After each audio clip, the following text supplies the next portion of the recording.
పంచాక్షరాల నినాదం 130 కోట్ల మంది భారతీయులను ఇళ్లలో నుంచి, గుళ్లలో నుంచి, గుడిసెల్లో నుంచి, సముద్ర తీరం నుంచి, అడవుల్లో నుంచి, దారుల్లో నుంచి, డొంకల్లో నుంచి కదిలించి బయటికి రప్పించి ఆస్తులు పిల్లల పిల్ల రాయించి అయోధ్యకు పోతున్నాం, పోతే పోతాం, చస్తే చస్తాం, అయోధ్యలో రామాలయం నిర్మించి తీరతామని ప్రతిజ్ఞ చేసిన హైందవ జాతి సంతానం మీరు. అవునా కాదా? అవునా కాదా? జై శ్రీరామ్. కట్టుకున్నావా లేదా? కట్టుకున్నావా లేదా? చెప్పరా? ఆకలే? తినలా? నిద్రస్తుందా? చలి పుడుతుందా? ఉడుకు పుట్ల? వేడెక్కలా? మధ్యాహ్నం ఎండదాల్లా? ఎందుకు ఊరికే అలా తిరుగుతున్నారంటే మహాభారత యుద్ధం అయిపోయిన తర్వాత పాండవులు కృష్ణుడు నడిచిపోతూ ఉంటే అందరూ నవ్వుకుంటున్నారంట. ఆహా, నా వల్లే యుద్ధం, నేనే గెలిచానని అర్జునుడు భీముడు నవ్వుకుంటుంటే అప్పుడు కొండ మీద ఉండే ఒక తల మాట్లాడిందంట, మీరేమి యుద్ధం చేశారయ్యా అని. నువ్వెవరు అని అడిగారు. నేను ఘటోత్కచుడి కొడుకుని, బర్బరీకుడిని. నేను యుద్ధానికి ముందే కృష్ణ పరమాత్ముడు సుదర్శనంతో తీసేశాడు, కానీ వీరుణ్ణి కాబట్టి యుద్ధం చూడాలనుకున్నాను, యుద్ధం అయ్యేదాకా బతికించమన్నాను, ఈ కొండ మీద పెట్టాడు, యుద్ధం చూశాను అన్నట్ట. మరి ఏం చూసావయ్యా అన్నట్ట. పాండవులు యుద్ధం చేయలేదు, కౌరవులు యుద్ధం చేయలేదు, కేవలము ఈ 18 రోజులు 18 అక్షోణుల మీద కేవలము విష్ణుమూర్తి శ్రీకృష్ణ పరమాత్ముడి సుదర్శన చక్రం మాత్రమే తిరుగుతూ ఉండింది అని చెప్పేట. ఈ వేదిక మీద కూర్చొని చూస్తూ ఉంటే, కదులుతూ ఉంటే, నడుస్తూ ఉంటే, తిరుగుతూ ఉంటే ఈ హిందూ సమాజమే పరమాత్ముడి యొక్క, కృష్ణుడి యొక్క సుదర్శన చక్రం అయ్యి ధర్మ రక్షణ కోసం సుదర్శన చక్రం తిరుగుతున్నట్టుగా కనబడుతూ ఉన్నారు. అవునా కాదా? అవునా కాదా? జై శ్రీరామ్. నిన్న మధ్యాహ్నం బయలుదేరి వెంకటగిరి కోట నుంచి, కుప్పం నుంచి, బొబ్బిల్ నుంచి, ఇచ్చాపురం నుంచి మధ్యాహ్నం సర్ది కట్టుకుని సాయంత్రం బస్సు ఎక్కి రాత్రి సరిలో ఉండి ఆ స్కూల్ బస్సుల్లో వస్తుంటే ఆ స్కూల్ బస్సులు అక్కడ పక్కన కూర్చుని ఏమంటున్నాయో తెలుసా? బాగెందుకయా ఈ బాధ, పొద్దునేదో పిల్లల్ని ఎక్కించుకొని స్కూలుకు పోతివి, సాయంత్రం ఇంటికి పోతివి, రోజు 10 కిలోమీటర్లు తిరిగే వాళ్ళని 1000 కిలోమీటర్లు తిప్పితిరి అని అనుకుంటూ ఉంటే పక్క బస్సు చెప్పిందంట, వసే పిచ్చి బస్సు, రోజు మనం గుడి మంది నుంచి పోతున్నావు, బడి బాగుంది కానీ గుడి బాగుందా అన్నదంట. కానీ బడి గురించి కాదే, ఒక్కరోజు గుడి గురించి కూడా పోయిద్దామని ఆదివారం సెలవు కదా అని అన్ని కేసరపల్లికి వచ్చాయి. అవునా కదా? అవునా? విన్నారా? వీళ్ళెందుకు నడుస్తున్నారు? వాళ్ళ వానకం చూస్తుంటే పాల దొరికితే ఇక్కడ కూడా దొరికితే ఏదైనా దేవాలయం పడుతుందో అని పోతున్నాడు. ఎక్కడ పడితే అక్కడ దేవాలయం దొరుకుతున్నాయని ఇక్కడ కూడా దేవాలయం దొరుకుతుందో ఎదుక్కుంటూ పోతున్నట్టుందో పిచ్చోడు. అవునా? కూర్చోవచ్చుగా, కూర్చోలేరా? ఓపిక లేదా?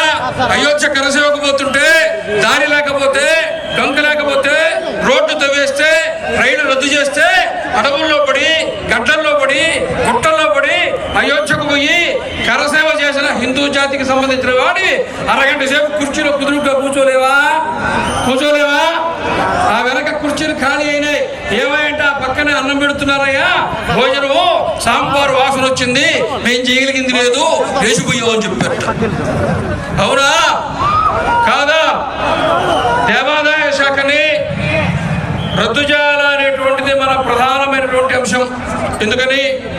మన దేవాలయం మనం కట్టుకున్నాం, కృష్ణదేవరాయలు కట్టించారు, కాకతీయులు కట్టించారు, చోళులు కట్టించారు, పాండవులు చోళులు కట్టించారు, పల్లవులు కట్టించారు, ఎంతోమంది జమీందారులు కట్టించారు. మీ ఊళ్ళో మా ఊళ్ళో మనమే కట్టుకుంటువి. ఈ దేవాలయంతో ఏమాత్రం సంబంధం లేని వాళ్ళు, అవగాహన లేని వాళ్ళు నేరుగా వచ్చి ఇట్లాంటి కౌంటర్ పెట్టి, టికెట్ పెట్టి, మొదటి ఆటకింత, రెండో ఆటకింత, రాత్రి 1 గంటకింత అని సినిమాలకు కూడా రేట్లు పెట్టి టికెట్లు అమ్ముకున్నట్టుగా దేవాలయ కౌంటర్లో టికెట్లు అమ్ముకుంటూ ఉంటే ఒళ్ళు మండిందా లేదా? మండిందా లేదా? మండిందా లేదా? కేవలం నెల రోజుల క్రితమే విశ్వ హిందూ పరిషత్ వాళ్ళు ఒకే ఒక్క కరపత్రం ముఖ్యమంత్రికి ఇచ్చిందదే, మంత్రులకు ఇచ్చిందదే, కరపత్రం తప్ప ఇంకేమైనా వేశారా? ఇంకేమైనా ఉందా? ఇంకేమైనా చెప్పారా? ఆ ఒక్కటే కదా చెప్పారు. ఆ ఒక్కటే చదివిన తర్వాత నాకు అనిపించిందో తెలుసా, ఎప్పుడో 5-6 సంవత్సరాల నాడే తగిలించుకునే సంచి ఒకటి కుట్టించుకొని దాంట్లో ఒక డ్రెస్ పెట్టుకుని, దాంట్లో ఒక తువ్వాలు పెట్టుకుని, దాంట్లో ఒక ప్యాంటు పెట్టుకుని, దాంట్లో ఒక దుప్పటి పెట్టుకుని విరుపురాకపోదా, రైలుకి పోవా, ఉద్యమం చేయవా అని ఎప్పుడో హిందూ సమాజం సురక్షితంగా ఉన్నట్టుగా నెల రోజుల వ్యవధిలో లక్షలాది మంది హిందూ సమాజం కదిలిచ్చిందంటే ఈ దేవాదాయ శాఖ మీద, దేవాలయాల వ్యవస్థ మీద, ఈ రోజు ఉండేటువంటి ఇటువంటి దుర్మార్గపు వ్యవస్థ మీద హిందూ సమాజం ఎంత పుట్టుకతనపడుతున్నదో, ఎంత వ్యతిరేకతతో ఉన్నదో, ఎంత ఉద్రిక్తతతో ఉన్నదో ఈ రోజు ఈ ఉద్యమాన్ని చూస్తుంటే మనకు అర్థమవుతుంది. అవునా కాదా? చెప్పరే, అరవరే, మాట్లాడరే, సమాధానం చెప్పరే. అరవాల వద్దా? కరవాల వద్దా? కరవాల రెండు ఉండాలి వద్దా? ఈ వైగా ఉండి ఈ పక్కన ఈ బొచ్చులు పెట్టారు, నల్ల బొచ్చులు. ఈ సౌండ్ తగ్గిస్తే మాట్లాడడం కొంచెం బాగుంటుంది. మాట్లాడేవాడు తొందరగా ఆపేయాలంటే దీనికి సౌండ్ పెంచండి, టుపిక్కి ఆపేస్తాడు. అర్థమైనా కాలేదా? అందుకనే ఈ రోజున దేవాదాయ చట్టం రద్దు చేసే లోపల ఏం చేయాలంటే, అసలు ఒక సంగతి తెలుసా మీకు? ఆ చట్టం పేరే హిందూ దేవాదాయ ధర్మాదాయ చట్టం. ఇంతకుముందు దేవాలయం మీద బోర్డుల మీద అదే ఉండేది. మీరు ఎప్పుడైనా గమనించారా?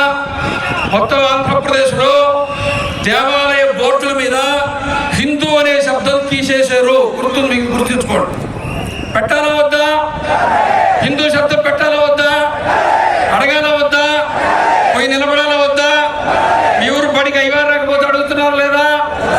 పొలంలో ట్రాన్స్ఫారం కలిగిపోతే అడుగుతున్నారు లేదా? సబ్ స్టేషన్ ముట్టడి చేస్తున్నారు లేదా? మీ దేవాలయంలో డబ్బులు గౌరవాలైతే, భూములు ఆక్రమిస్తే, ఉండి దొంగతనం జరిగితే, అర్చకుడి మీద దాడి జరిగితే, దేవాలయంలో దొంగతనం జరిగితే మీ ఈవోని ఎప్పుడైనా మీరు నిలదీశారా? అడిగారా? ఉద్యమించారా? నిలబడ్డారా? ఎప్పుడు మొదలు పెడతారు? రేపటి నుంచేనా? ఇక్కడ ఉండేవాళ్ళేనా? టీవీలో చూసేవాళ్ళు అడగరా? మీరు పోయి చెప్తే ఎవరు వింటారో వాళ్ళు అడగరా? మొత్తము హిందూ సమాజం ఈ రోజున దేవాలయాన్ని ప్రశ్నించేటువంటి స్వభావాన్ని ఈ రోజు నుంచి కలిగి ఉండడం అనేది ప్రారంభం అవుతుందా లేదా? అడగతారా లేదా? కడగతారా లేదా? అడగాల వద్దా? అవునా? 2006-2007 సంవత్సరంలో షామీర్పేట మండలంలో అక్కడ శ్రీరాముడి దేవాలయాల భూములు అమ్మేస్తే దానికి సంబంధించిన మొత్తం రాష్ట్రం. నమస్తే అండి, దిస్ ఇస్ కీర్తి నాడియోతియో. సప్తఋషి ఛానల్ని లైక్ చేయండి, షేర్ చేయండి అండ్ సబ్స్క్రైబ్ చేయండి. Thank you. నమస్కారం అండి, నా పేరు రక్ష. సప్తఋషి టీవీ చూడండి, షేర్ చేయండి, సబ్స్క్రైబ్ చేయండి, లైక్ చేయండి. Thank you. సప్తఋషి టీవీని లైక్ చేయండి, షేర్ చేయండి, సబ్స్క్రైబ్ చేయండి. Please subscribe Saptarushi TV, like, share, comment. Please like, share and subscribe Saptarushi channel. Hi, this is Jabardast and D10 Pavan alias Pavani. So please do subscribe Saptarushi TV. Like, share and subscribe. Thank you. ఇది జనహితం కోసం ఏర్పడుతున్నటువంటి సప్తఋషి TV channel.